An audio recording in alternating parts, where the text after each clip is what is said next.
Bom dia, pessoal. A gente vai tratar na aula de hoje do histórico da medicina veterinária e também uma breve introdução sobre os campos da ciência veterinária. Em todas as minhas aulas eu costumo colocar um roteirinho, que é esse que está sendo mostrado aqui, tá? Então, comentando brevemente sobre ele para vocês se localizarem, né?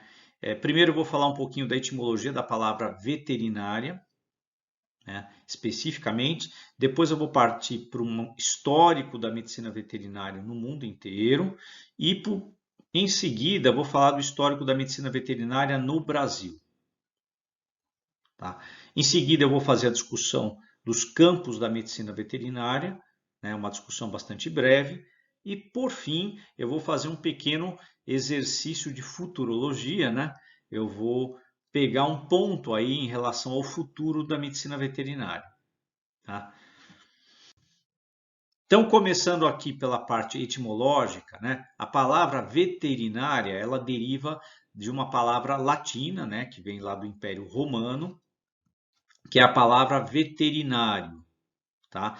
Esse trecho aqui eu peguei deste dicionário etimológico da língua portuguesa, que é um dicionário do Antenor Nascentes, que é considerado um dos melhores dicionários etimológicos que a gente tem. Infelizmente ele não foi reeditado, ele é um pouco antigo, 1933, mas ele é considerado um dos grandes etimologistas do Antenor Nascentes. E aqui pelo dicionário dele, o que a gente percebe? Que a palavra veterinário, ela deriva do quê? Da circunstância em que animais que eram levados para a guerra e eram usados na guerra durante bastante tempo, iam ficando velhos, e aí já não podiam mais ser usados nas batalhas, eles eram levados para as cidades. Mas como eles estavam velhos, eles acabavam ficando doentes e alguém precisava cuidar deles para que eles pudessem continuar sendo usados em outras funções que não as militares. Então, no final das contas, a nossa palavra veterinário, ela deriva aí dessa palavra vetus, que significa velho e que se confundiu com o animal doente, porque era uma coisa mais ou menos automática você ter animais bastante idosos que acabavam tendo doenças decorrentes do envelhecimento. Então essa é a origem primordial aí do termo veterinária na língua portuguesa. Esse prefeito pretoriano que está aqui, o Tarrentus, ele foi o primeiro a usar a palavra veterinária, em textos de caráter militar nesta época aqui, 180 a 192 depois de Cristo. Tá? Reparem o seguinte, é um parênteses. Eu estou aqui colocando a questão da etimologia da palavra, tá? Porque o conceito de médico veterinário é uma coisa bem mais antiga do que isso. Mas aqui a gente está colocando o início do uso da palavra que deu origem ao termo que nós usamos, e é o primeiro uso deste termo original aqui, que foi um texto romano. E aqui eu coloquei uma definição de dicionário da palavra veterinária em língua portuguesa, que é bom a gente ter em mente. Por quê? Porque o que vai nos dicionários é o que vai na cabeça das pessoas leigas, é o que elas leem e acabam incorporando no seu entendimento. Então, olha só essa definição aqui. Veterinária, é a ciência, a arte de lidar com a manutenção de saúde, prevenção das doenças, alívio e a cura de doenças e lesões de animais, especialmente animais domésticos. A gente sabe que o espectro, o escopo aí da medicina veterinária é muito mais amplo do que simplesmente isso. Mas esta é a ideia comum que a sociedade tem da veterinária e dos médicos veterinários. Depois, no final da aula, a gente vai ver que existem muitos outros campos bastante diferentes e que a população em geral não tem ideia de que são veterinários que estão atuando ali. E agora eu vou passar por uma pequena parte aqui de histórico com vocês. Tá? E meu primeiro slide é o que a gente considera o mais antigo registro rupestre de uma relação homem-animal. Tá? Isso aqui é um javali, tá? É uma pintura rupestre que foi encontrada em uma caverna na Indonésia. Então a gente, e olha a data dela, 45.500 anos atrás. Tá? Se a gente comparar assim, isso é o que chegou para nós. É possível que haja outros registros mais antigos, mas que a gente não descobriu ou nem vai descobrir, né? Mas esse é um registro bastante antigo. Se a gente considerar que a nossa espécie ela chegou no ponto de evolução que nós somos aproximadamente com uns 300 mil anos atrás. Então, a relação da gente com os animais ela é muito antiga. E essa relação, inicialmente, ela era uma relação dada por predação e competição. Tá? Vou trocar aqui a cor da letra, agora ficou melhor. Predação e competição. Eu coloquei aqui uma outra pintura rupestre que dá para ser observado o seguinte: várias pessoas aqui com arcos e flechas matando alguns animais, provavelmente para se alimentar ou para ter a pele dos animais para aquecimento ou qualquer outra coisa.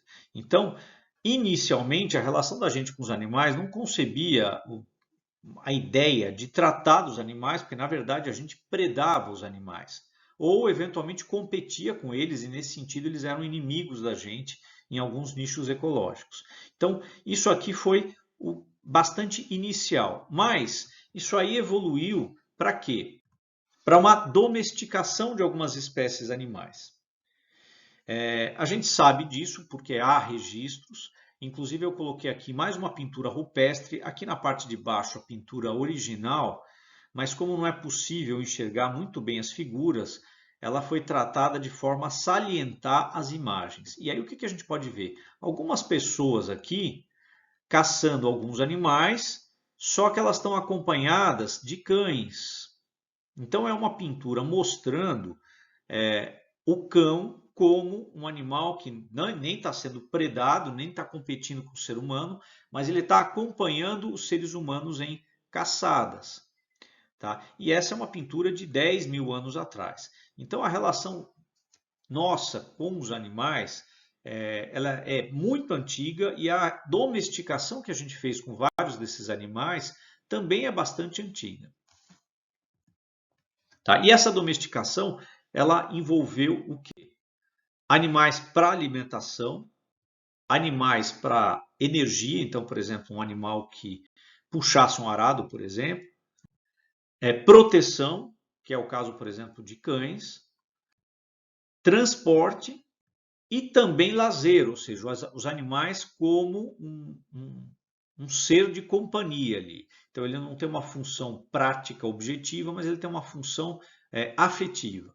Tá? Essas funções todas, elas levaram o quê? Ao desenvolvimento dessa ideia de que esses animais eles tinham que estar saudáveis e de que se eles adoecessem, eles deveriam ser curados para continuar cumprindo as suas funções. Então, a gente pode dizer que a ideia de saúde animal, ela surge quando eu tenho a utilidade dos animais domesticados aparecendo para nós.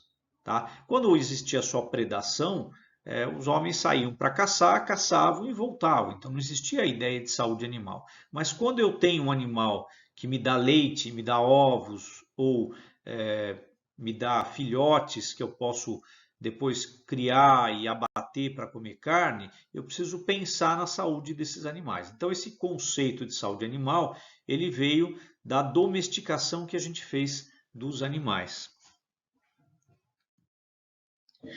E a noção de médico de bichos, né, como o pessoal costuma dizer, ela é mais antiga do que a origem do termo veterinária lá em Roma, como eu tinha dito no início da aula.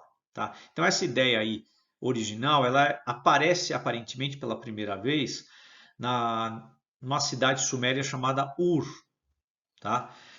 Na Mesopotâmia. Eu coloquei aqui alguns dados só para a gente localizar historicamente essas coisas. Né? A Mesopotâmia é uma região que ficava aqui entre o rio Eufrates e o rio Tigre, numa região que proximamente seria o Iraque de hoje.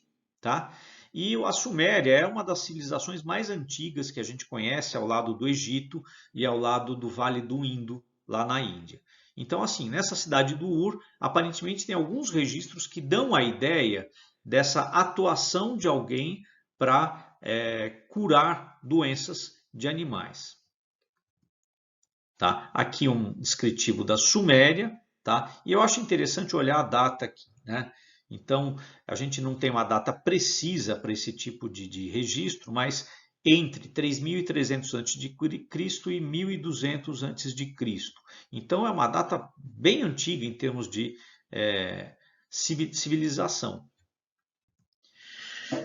Em seguida, a gente tem também o Vale do Indo, né? Como eu falei, é a segunda civilização bastante antiga que a gente tem, tá? E nessa época aqui, os animais eles eram considerados sagrados do ponto de vista da religião. Alguma coisa que até persiste até os dias de hoje na Índia, em que as vacas são consideradas sagradas, tá? E olha que curioso, né? Cuidar de um animal era uma profissão sagrada também, né? E observem a data aqui, ó, 2600 a 1900 a.C. Aqui a gente tem um código chamado Código de Exuna, que é de aproximadamente 2300 a.C. Ele não é exatamente um registro de atividades que possam ser semelhantes ao que a gente faz hoje em termos de veterinária, mas ele relata uma doença muito conhecida, que é a raiva. Então, nesse código de Exuna aqui, ele diz o seguinte, que se uma pessoa tem um animal que se torna raivoso, né? Então, já existe um nome aí da raiva aqui, e essa pessoa não toma nenhuma providência, esse animal morde outra pessoa, e essa pessoa morre, ele vai ter que pagar por isso em termos de dinheiro para a família que perdeu esse parente, tá? Então, esse código de Exuna aqui tem um registro bastante antigo aí relacionado com a medicina veterinária, embora não descrevendo a profissão. Esse código ele foi traduzido pelos árabes, né, especificamente por esse Dioscorides aqui, no século I da era cristã. Tá? Aqui é uma imagem desse livro do Dioscorides, tá? Que mostra um cão raivoso aqui mordendo uma pessoa. E no Egito Antigo, que é a terceira grande civilização muito antiga que a gente tem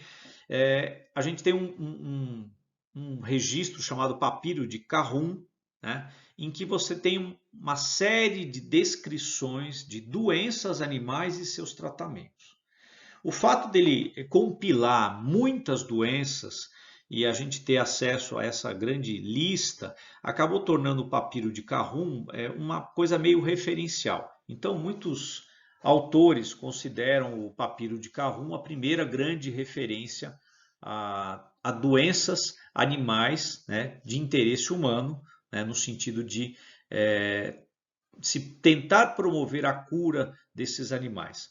Então, embora isso não seja a primeira referência, mas acabou ganhando esse status aí pelo volume de informações que tinha, bem preservado aí em relação a doenças animais. E olha a data aqui do Papiro de Karun, né? Aproximadamente possivelmente neste período 1897 a 1878 a.C. Então faz muito tempo isso aqui. Depois, em 1760 a.C., então a gente está caminhando aí para os nossos dias, né? A gente tem lá na Babilônia o reino de Hammurabi. Hammurabi era um rei, né? Então a gente tem o reinado de Hammurabi e nesse período aí tem um reconhecimento da importância do gado, tá? E a necessidade de se desenvolver uma ciência para lidar e tratar desses animais, né? Isso aí está registrado no famoso Código de Hammurabi, que tem uma série de implicações até em outras profissões, mas aqui eu só vou falar o que nos interessa, que é em veterinária, tá? Aqui tem uma imagem da pedra onde estão esculpidos essa escrita cuneiforme aqui com essas informações. E o Código de Hammurabi o que ele traz? Por exemplo, ele traz algumas normas para o trabalho com os animais. Tá? Eu coloquei aqui o inglês no artigo original de onde eu peguei isso. Obviamente que isso aqui é uma tradução da escrita cuneiforme, mas eu coloquei aqui uma tradução em português. Então, olha que interessante. O que eles dizem? Se um cirurgião veterinário, o termo usado não é um termo equivalente ao que a gente tem hoje, por isso que está entre aspas aqui. Se ele fez uma grande operação em um boi ou burro e o curou, o dono do boi ou burro deve dar ao médico 1/6 de um shekel de prata como seus honorários. Então, olha que interessante, ele está estabelecendo o pagamento por um tratamento, coisa que para nós hoje é muito natural. Mas, se ele fizer uma grande operação num boi ou num asno e causar a morte, ele vai ter que dar ao dono do boi ou do asno 1/4 do seu valor. Então, ele vai ser responsabilizado se o animal morrer. Então, é muito interessante isso aqui para a gente pensar em termos da ideia de justiça que já era razoavelmente desenvolvida nessa época aí da Babilônia. E aí, caminhando aqui nas nossas informações, a gente pega o século IV a.C., ou seja, 400 a.C., e aí a gente tem um registro que se perdeu, mas a gente sabe dele por outros registros, que é esse tratado do Mago de Cartago. Tá? Isso aqui é considerado o mais antigo tratado que compila informações veterinárias. Embora a gente tenha registros lá no Papiro de Carrum, esse tratado aqui ele era aparentemente exclusivo para informações veterinárias, ou seja, de doenças animais e seus tratamentos. Então, ele é considerado o mais antigo tratado exclusivamente veterinário que a gente tem. Tá? Infelizmente, ele se perdeu, mas a influência dele é uma coisa meio impressionante, porque ele continuou sendo citado por mais de 1.300 anos.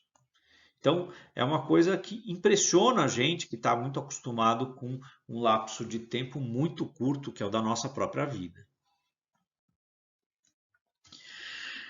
Caminhando aqui na história, a gente chega aqui a 269 a 232 a.C., quando esse Ashoka aqui, que era um imperador da antiga Maurya, tá? Que é o que a gente chama atualmente de Índia. Eu coloquei um mapa aqui para ilustrar, que está em verde. Tá? Ele faz um decreto estabelecendo uma coisa muito interessante. Ele coloca que todo local tem que ter um hospital para tratar pessoas e hospitais para tratar animais, né? E especialmente em termos de tratamento provavelmente gratuito, porque eram hospitais de caridade. Tá? E o que é bacana é que alguns desses hospitais dessa época muito antiga, eles estão preservados, pelo menos algumas ruínas, até hoje. Né? Então reparem como a Índia tinha algumas questões muito interessantes em termos da sua visão dos animais. Continuando aqui na nossa linha do tempo, a gente tem na Grécia Antiga, numa região chamada de Tessália, tá? Que é onde está aqui em vermelho, era uma região muito famosa na antiguidade pela criação de cavalos, o que a gente pode considerar o conceito mais completo e bem delimitado da atuação do veterinário. Tá? E como é que a gente sabe disso? Porque é dessa época aí que um decreto honorário para um veterinário chamado Metrodorus, tá? E olha em que época isso ocorreu, 130 a.C. Então a gente pode dizer assim que essa ideia conceitual mais completa, mais consistente da profissão veterinária, ela surge na Grécia em 130 a.C., embora outras civilizações tivessem ideias, atuações muito semelhantes. Mas aqui a gente tem uma coisa em termos de registro mais organizado e mais sistematizado. Da mesma forma, em Roma, numa época um pouquinho posterior, então 27 a.C. a 14 depois de Cristo, o reinado do imperador Augusto, tá? A gente tem uma referência a um tal de Apolodorus que atuaria como veterinário. Então a gente tem outros eventos e outros registros que eu não vou tratar aqui, relacionados à Grécia e a Roma, em relação à ciência veterinária. Mas o que acontece é que quando houve a queda do Império Romano e se seguiu a Idade Média, né, nesse período aqui que vai de 476 a 1453, a verdade é que a ciência veterinária ela acaba meio que caindo no esquecimento, porque ela tem muito pouco desenvolvimento e muito pouca citação. Então é um período ruim assim em termos de progresso e em termos de visibilidade da ciência veterinária. Uma das poucas coisas que eu queria destacar é esse tratado aqui chamado Hipiátrica, tá? Que foi feito no século 6 depois de Cristo, então 600 anos aí depois do nascimento de Cristo, ou 200 anos depois da queda do Império Romano, que é uma compilação de outros textos, né? De textos antigos da Grécia e do Império Bizantino, né? E o foco são os cavalos. Aqui é uma imagem original aqui dessa compilação. Mas ao longo da Idade Média a gente tem muito pouca coisa relacionada a isso. E aí a gente pula para a Idade Moderna, né? Em 1711, né, a gente tem lá na Europa um surto de peste bovina, que foi tão grave, matou tantos animais, que o Papa autorizou uma investigação sobre o evento. Tá? Isso aqui é uma pintura deste autor aqui, tá? Desta época, mostrando os animais aqui mortos, morrendo, doentes, e as pessoas preocupadas ou desesperadas com isso que estava acontecendo, tá? Isso aqui é da Holanda. Tem até os moinhos aqui, ó. E ainda em relação à peste bovina, né, no período de 1710 e 1714, tá, a gente tem um evento na França também extremamente grave, né, que acabou meio que forçando o governo francês a caminhar para abrir a primeira escola de veterinária. Então, isso aqui é um evento histórico razoavelmente importante para a história veterinária, que é a escola de Lyon em 1761. Então, a primeira escola de veterinária que surge é na França, tá? Nesta época aqui, 1761. Essa foto de fundo é uma foto do prédio dessa escola. Tá? Na França, alguns anos depois, vai surgir uma segunda escola, que é a escola de Alfort, tá? Próxima de Paris. Essa é uma escola que existe até hoje, inclusive. Né? Ela usa como uma das motos de propaganda dela, a idade dela, né? Ela existe até hoje. Mas, assim, a partir do momento que a França começa a abrir essas escolas, outros países vão fazer isso também. Então, por exemplo, a Áustria abre em 1768. Então, reparem, assim, alguns anos depois da escola de Lyon, a França, a Itália, a Dinamarca, a Suécia, a Alemanha e a Hungria. E reparem na diferença de tempo, né? Então dá para a gente perceber que o evento da abertura de uma escola desencadeou uma reação em cadeia, né? Os tempos são bem pequenos, ó, 1 ano, 4 anos, 2 anos, 3 anos, 3 anos. Então, assim, em muito pouco tempo, vários países abriram as suas escolas de medicina veterinária. Na Inglaterra, em 1745, né, um pouco antes dessas aberturas, existia uma seleção de gado britânico que se destacou, colocou o gado britânico num valor maior que o gado do continente. Isso foi se desenvolvendo ao longo das décadas e, posteriormente à abertura das escolas que eu falei no slide anterior, em 1791, a Inglaterra abre a primeira escola de veterinária de lá, que é o Royal Veterinary College. Tá? Essa aqui é uma imagem do prédio original, tá? Que não existe mais. E ainda na Inglaterra a gente tem um outro evento importante. Tá? Em 1844, então a gente dá um pequeno salto aí de 50 anos, esse Royal College of Veterinary Surgeons, ele estabelece uma regulamentação profissional relativa à atuação dos veterinários. Isso é uma grande novidade, né? Porque não existia isso antes. Então eles criam uma regulamentação, tá? E essa regulamentação, alguns anos depois, que acontece? Ela estabelece punições, inclusive.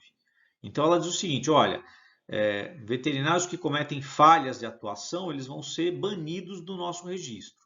Então a gente percebe a evolução da organização aí de uma profissão com esses códigos, né? Então antes você não tinha, bem antes, qualquer um tratava de um animal, depois você começa a ter algumas pessoas que se especializam, que normalmente atuam também na medicina humana e atuavam na medicina veterinária, vai caminhando para uma atuação específica do veterinário, mas uma atuação livre em que você não tem nenhum tipo de regulamentação, e no século XIX a Inglaterra estabelece um marco aí em termos de regulamentação, que é algo importante, né? Colocar em regras quem é o veterinário, como ele deve atuar, quais são as falhas que ele não pode cometer e quais são as punições que ele vai passar se ele cometer essas falhas. Então a gente tem aqui no século XIX uma questão importante aí na regulamentação da nossa profissão. E no Brasil, né? Como é que foi a história da medicina veterinária no Brasil? Obviamente, como o Brasil é um país jovem, né, como se costuma dizer, as coisas são muito mais recentes para nós, né? A gente basicamente consegue localizar o primeiro evento em que há algo relacionado, né, mesmo que seja muito tangencialmente à medicina veterinária, no século XIX, com a vinda de Dom João VI para o Brasil. Então vamos relembrar um pouquinho esse período da história, né? De 1500 a 1800, a gente foi uma colônia de exploração. Então, basicamente, Portugal não deixava existir aqui biblioteca, universidade ou imprensa. Por quê? Porque eles tinham medo que a colônia tivesse ideias circulando e isso pudesse suscitar independência. Então, até 1800, o país ele era muito precário em termos de organização social. Então, a gente não tinha nada disso, não tinha uma única escola aqui no Brasil, de nível superior, né? Isto vai mudar com esse evento, né? A gente deve isso a Napoleão, inclusive, porque Napoleão estava para invadir Portugal. E Dom João VI tomou a decisão, isso é uma coisa meio inédita, porque é a primeira vez que um monarca europeu vai viver numa colônia, isso não aconteceu nunca antes, né? Ele pega toda a corte portuguesa, embarca e vai para o Brasil. Ele foge de Napoleão, né? O pessoal da história diz assim, que quando as naus estavam partindo ali do porto, Napoleão estava às portas da cidade. Então foi uma coisa bastante atabalhoada, inclusive, né? Mas essa chegada ao Brasil foi muito boa. Por quê? Porque uma vez que ele estabeleceu aqui a corte, ele vai promover um grande desenvolvimento aqui. Tem lá a abertura dos portos, que é essencial para o nosso comércio, mas assim, em termos, pensando do nosso campo veterinário, a gente tem a abertura da primeira faculdade, tá, de medicina em 1815. Embora não seja uma faculdade de veterinária, isso aqui é um marco, porque vai criar uma onda aí de modificações que vai culminar depois na criação de uma escola de veterinária. Então a gente tem aí esse início do século XIX como uma enorme mudança aqui para o Brasil. Só a título de curiosidade, nessa época que Dom João VI veio para o Brasil tinha uma população muito pequena de 3 milhões de habitantes. Se a gente comparar hoje com os 200 milhões, a gente percebe que 3 milhões num país de uma extensão territorial meio continental é muito pouco densamente povoado, né? Um outro ponto interessante da nossa história é, pulando Dom Pedro I, chegando em Dom Pedro II, que foi um imperador que reconheceu a necessidade de ter um ensino relacionado à veterinária. Ou seja, ele visitou algumas escolas na França, ficou bastante impressionado, voltou para o Brasil, achou que isso era importante, mas ele acabou não estabelecendo nenhuma escola de veterinária, né? Isso aí a gente vai ter a proclamação da República e é a República que vai colocar a primeira escola, isso já no próprio século XX. Então, olhem só essa data, em 1910, tá? O presidente Nilo Peçanha ele cria e regulamenta o serviço de veterinária vinculado ao Ministério da Agricultura, Indústria e Comércio. Então aqui a gente tem um grande marco para a nossa profissão, com regulamentação e a caracterização do serviço de veterinária, né? E vinculado a um ministério. E logo depois disso, a gente tem em torno de 1911 a fundação de algumas escolas, mas que só vão começar a funcionar mesmo em 1913. Então, essa Escola Superior de Agricultura e Medicina Veterinária é a primeira escola a funcionar no Brasil, tá? No Rio de Janeiro, obviamente, porque o Rio de Janeiro era a capital do país. Depois dessa escola, a gente tem a Escola de Veterinária do Exército, também no Rio de Janeiro.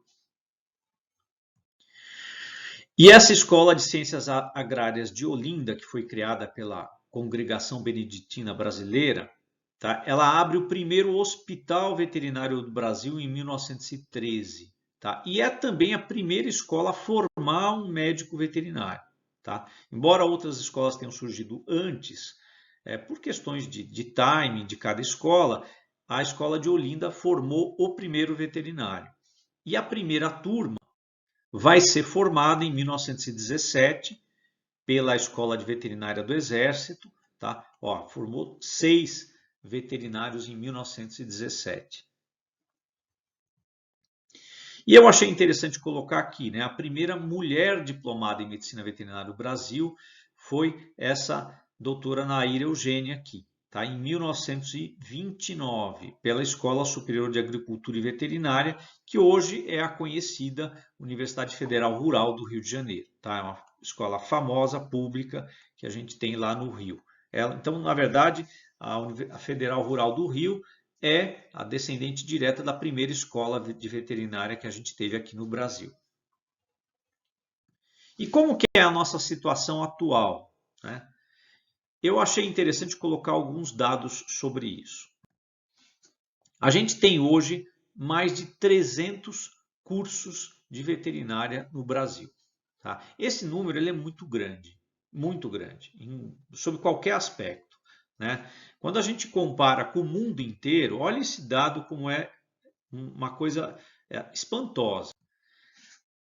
O Brasil é responsável por 1/3 dos cursos de veterinário ofertados no mundo inteiro, né? Se a gente considerar que a gente tem a China com 1,5 bilhão de pessoas, a Índia com quase 1,5 bilhão de pessoas, Estados Unidos com quase 350 milhões de pessoas, a Europa inteira com 400, 500 milhões de pessoas, o Brasil ele é responsável por 1/3.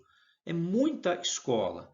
Esse aí é um tópico para uma outra discussão, né?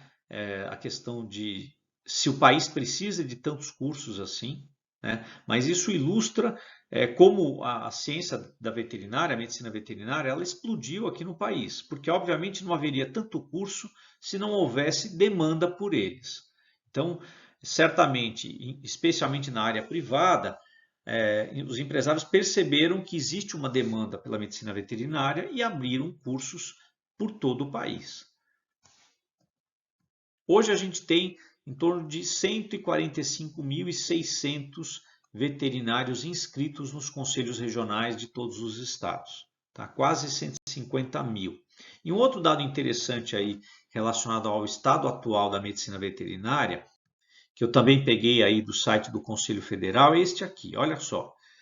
Até 2017, o que a gente tinha em termos de distribuição por gênero, homens e mulheres, era uma relativa prevalência dos homens, tá? Se a gente pegasse anos anteriores aqui, esse dado aqui ele tendia a se repetir ou até ser mais pronunciada a predominância de homens. Mas a partir de 17, em 18, 19 e 20, a gente começa a ter uma maioria de mulheres fazendo medicina veterinária. E no início da medicina veterinária eram só homens, né? A gente viu que a primeira mulher é de 1929, né? Elas sempre foram minoria. Então essa é uma grande mudança bem-vinda, né?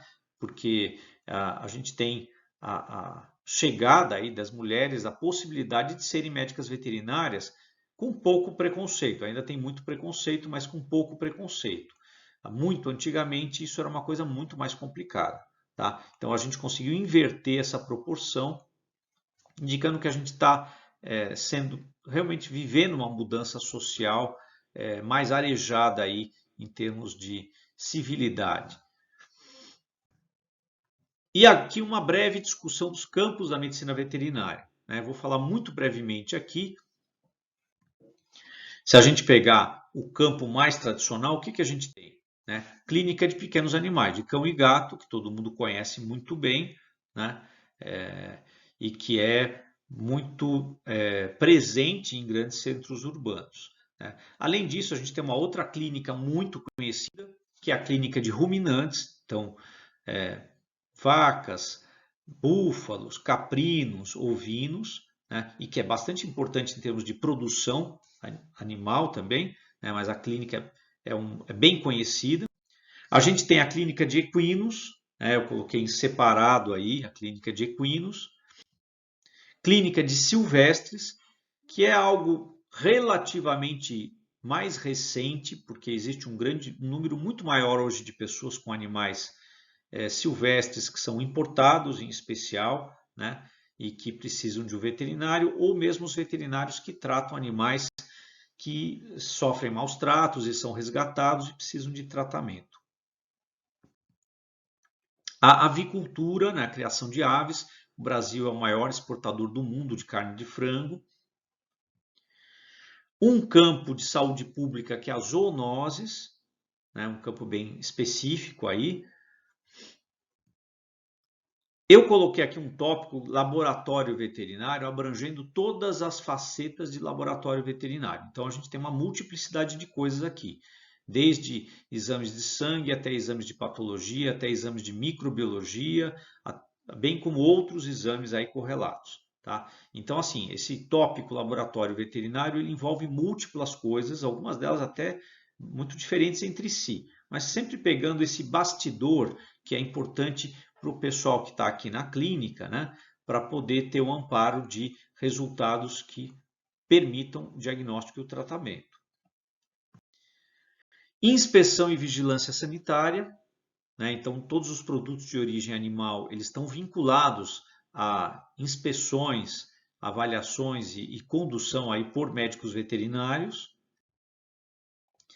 Indústria de alimentos de origem animal no sentido de produção, então toda a cadeia alimentar de criar vacas, suínos, aves, no sentido de produção e depois processamento desses alimentos pela indústria, tá? Que é uma coisa específica relacionada à medicina veterinária.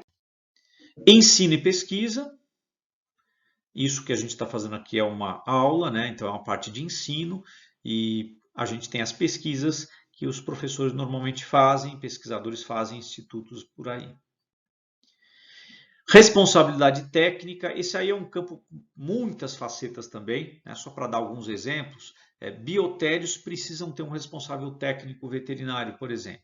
Então você tem lá a atuação do médico veterinário. Mas tem uma série de outras atividades que precisa ter um veterinário sendo responsável por aquela atividade. E por fim, um campo que é mais novo, mas que está aparecendo bastante, que é a medicina veterinária legal, das perícias. Né? Esse é um campo que não existia, por exemplo, na minha época, mas hoje ele está ganhando força, a gente está encontrando cada vez mais gente se interessando por isso. Então esses aqui são alguns campos, não coloquei tudo o que é possível. Aqui na clínica de pequenos animais a gente tem uma série de especialidades, então especialista em felinos, especialista em odontologia veterinária, por exemplo, oncologia veterinária e assim por diante. Então tem muita coisa aqui, muita coisa em aberto, mas aqui a ideia foi colocar grandes campos bastante gerais. E aí a gente parte para o último tópico, né? O futuro da medicina veterinária, né? Para onde que a gente vai? E aqui eu não vou fazer uma longa digressão sobre o futuro, etc. Eu vou pegar um único ponto que eu acho particularmente interessante, que diz respeito ao avanço das tecnologias de informação e da computação, né? Será que a inteligência artificial ameaça a profissão veterinária? Pensem um pouquinho e vejam o que vocês acham sobre isso. Para tratar desse assunto, eu vou começar lembrando deste supercomputador, que é o Watson, né, da IBM, que é um supercomputador que rompeu algumas barreiras e impressionou o mundo inteiro. Né? Ele tem um poder computacional imenso, eu não vou fazer nenhum tipo de descrição sobre isso, ele é um dos computadores mais avançados, se não for o mais avançado do mundo. Né?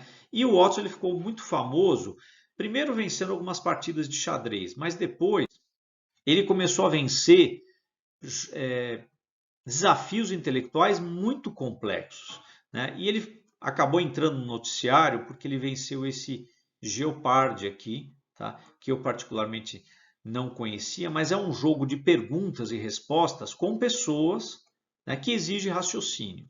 Ele conseguiu vencer pessoas, né, nesse jogo. Isso aqui meio que foi um marco, assim, foi uma notícia, né? Então esse Watson ele está mostrando uma capacidade de processar a informação e interrelacionar a informação muito espantosa, né? Então, se a gente pressupor que a gente vai continuar tendo avanços aí nessa área, ou seja, nós vamos continuar desenvolvendo softwares melhores, hardware melhor, esse computador ele vai ganhar mais capacidade de processamento, mais memória, a gente pode pressupor que os computadores do futuro vão começar a substituir pessoas em várias atividades, inclusive intelectualmente sofisticadas. Esse livro aqui é um livro que eu sugiro para vocês, Os Robôs e o Futuro do Emprego, do Martin Ford. Tá? Ele é um livro bem interessante, ele fala sobre esses avanços tecnológicos e o impacto que isso tem no emprego e na economia. Tá? Eu peguei aqui alguns trechos desse livro. Então, olha só. Um dado que a princípio não tem a ver com veterinária, mas que mostra o poder computacional dessas máquinas. O Facebook, que todo mundo conhece, uma rede social, ele desenvolveu um hardware e um software para, eles chamam de neurônios artificiais, que é capaz de determinar corretamente se duas fotografias são da mesma pessoa, com quase 100% das vezes, 97,25% das vezes, mesmo que eu altere as condições de iluminação e orientação dos rostos. Quando a gente coloca duas pessoas para fazer a mesma coisa, olha o índice aqui, 97,53%. É praticamente igual o índice. Ou seja, eu tenho uma máquina fazendo uma discriminação de alguma coisa sutil e que envolve muita variação, né? Variação de luz, ângulo, etc. E, no entanto, ele consegue se sair muito bem, obrigado. Tá? Então, isso é uma coisa que o Facebook já está usando. Quando a gente parte para a veterinária, para a área da saúde primeiro, olhem só este exemplo aqui. Tá? Alguns diagnósticos de câncer que envolvem imagens, por exemplo, né, especialmente mamografia, quando você não tem imagens perfeitamente claras e categóricas, você precisa usar uma dupla interpretação, como se chama. Você coloca dois médicos para interpretar a mesma coisa. Tá? Depois eles conversam entre si e chegam a uma conclusão. O que acontece? O pessoal, ao invés de colocar dois médicos, colocou um médico e uma máquina. E os resultados foram tão bons quanto o que tem com dois médicos. Ou seja, um médico aqui já perdeu o emprego, né? Se a gente puder brincar desta forma. Então a máquina está conseguindo substituir um dos médicos, embora eu não possa deixar de ter um médico no final para dar o veredito, né, no final. Então, assim, a gente começa a enxergar aí a penetração da inteligência artificial. Tá? E nesse livro do Martin Ford, ele comenta que várias profissões já estão começando a ser bastante ameaçadas por inteligência artificial, né? Então, advogados, jornalistas, não sei se vocês sabem, mas tem computadores e programas que criam textos jornalísticos perfeitos, que você não consegue dizer que não foi uma pessoa que escreveu aquilo, tá? Só para vocês terem uma ideia. Cientistas e farmacêuticos. Tá? Ou seja, a gente especificamente farmacêutico é algo que ele trata no livro, mas eu não vou parar para comentar isso porque não tem contexto aqui na medicina veterinária, mas ele alerta para que essas profissões estão começando a ser ameaçadas. E nos Estados Unidos, né, o pessoal costuma dizer assim que o farmacêutico só não perdeu o emprego totalmente porque tem uma lei que diz que tem que ter um farmacêutico para aviar as receitas.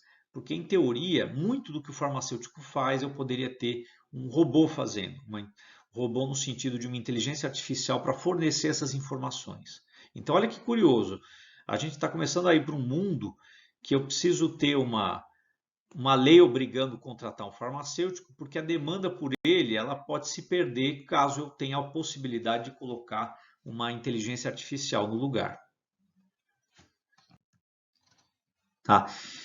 E aí vem uma grande conclusão, porque eu não vou me estender muito aqui, mas a gente está percebendo que o que antigamente a gente achava de automação, que era um robô montando um carro, substituindo uma pessoa numa atividade mecânica, está evoluindo para computadores que estão substituindo seres humanos em atividades extremamente sofisticadas.